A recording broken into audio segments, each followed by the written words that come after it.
La crisis del agua en el área metropolitana de Monterrey está al borde de pasar de ser un conflicto de abasto a ser una confrontación entre el sector privado de Nuevo León y el gobierno de la Cuarta Transformación.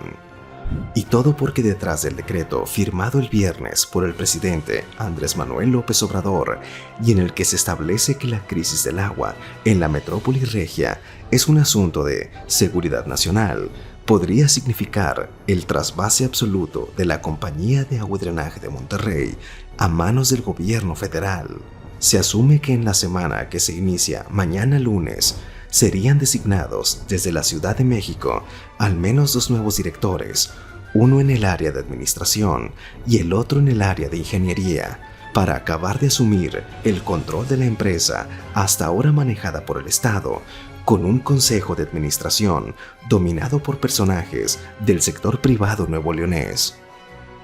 Los nuevos funcionarios se sumarían al nuevo director adjunto de Agua y Drenaje, José Mario Esparza Hernández, quien fuera subdirector general de Agua Potable y Saneamiento de Conagua. Pero analicemos los antecedentes y evaluemos los escenarios.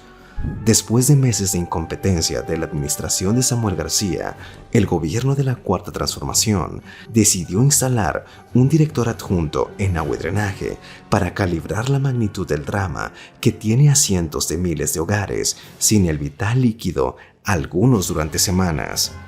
La evaluación de Esparza Hernández, un funcionario con una gran reputación y reconocida experiencia a nivel nacional e internacional, fue devastadora. No existía un manejo coherente y sensato a la altura que la crisis lo exigía.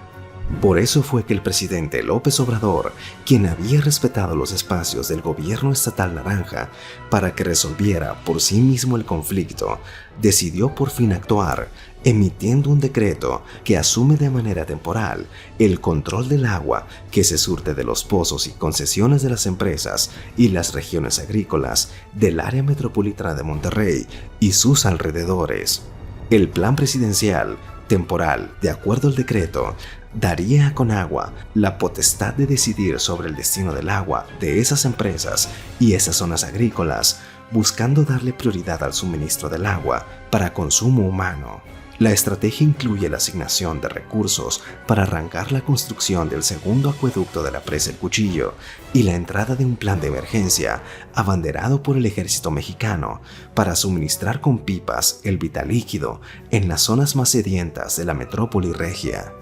Hasta ahí se podría decir que, aunque tarde, el gobierno de la Cuarta Transformación por fin volvió a Monterrey para inyectar recursos y planes de ayuda para la crisis hídrica más severa que se recuerde en la región. Nadie puede cuestionar la medida, sobre todo cuando se acepta que es de carácter temporal, mientras las lluvias recargan presas y acuíferos. Se aplaude, sobre todo frente a la incompetencia exhibida por el novel gobierno de Samuel García. Sin embargo, existen fundadas sospechas de que detrás de ese plan de emergencia se esté fraguando la toma de agua y drenaje para ser controlada desde Conagua por el gobierno de la Cuarta Transformación. De confirmarse el ingreso de 2 o 3 nuevos altos directivos a la paraestatal del agua en posiciones estratégicas, se estaría asumiendo de facto el control absoluto técnico y administrativo de una empresa que históricamente ha sido la manzana de la discordia entre el sector privado, el gobierno estatal y el gobierno federal.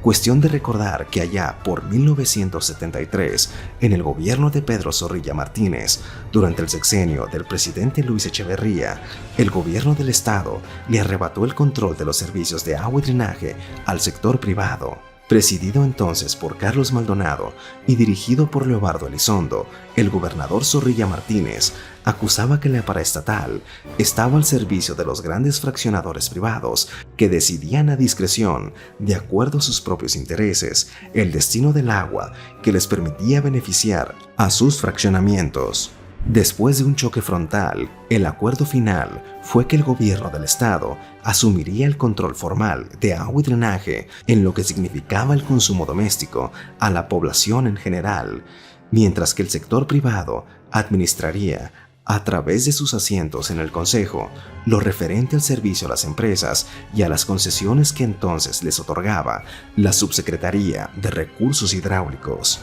Durante los gobiernos de Alfonso Martínez Domínguez, Sócrates Rizo García, Benjamín Clarión, Fernando Canales Clarión, Fernando Elizondo, Natividad González Parás, Rodrigo Medina y Jaime Rodríguez, la administración estatal y el sector privado coexistieron en un pacto no escrito. La garantía de ese acuerdo era la posición de secretario del Consejo, que con frecuencia recaía en un integrante del despacho Santos, Elizondo González Parás, mejor conocido como el Despacho Divino, custodio de los intereses legales y fiscales de algunas de las más importantes corporaciones regias. Sí, el mismo despacho de donde salieron 3 gobernadores, Eduardo Elizondo, Fernando Elizondo, interino, y Natividad González Parás. Por eso lo que suceda en los próximos días, tras el decreto presidencial que impone el carácter de seguridad nacional a la crisis del agua en Monterrey, y lo que suceda en los servicios de agua y drenaje, tiene pronóstico de tormentas. ¿Cuál será la posición oficial de los organismos cúpula del sector privado nuevoleonés frente a las disposiciones del gobierno de la Cuarta Transformación? ¿Qué postura asumirán los legisladores del PRI y del PAN? ¿Avalarían el relevo del control de la paraestatal local por una de control federal? Y el cuestionamiento más relevante, si será esta crisis del agua una oportunidad para que el gobierno de la Cuarta Transformación se enfrente con el empresariado de Nuevo León, como ya sucedió en los 70s con el gobierno del presidente Luis Echeverría.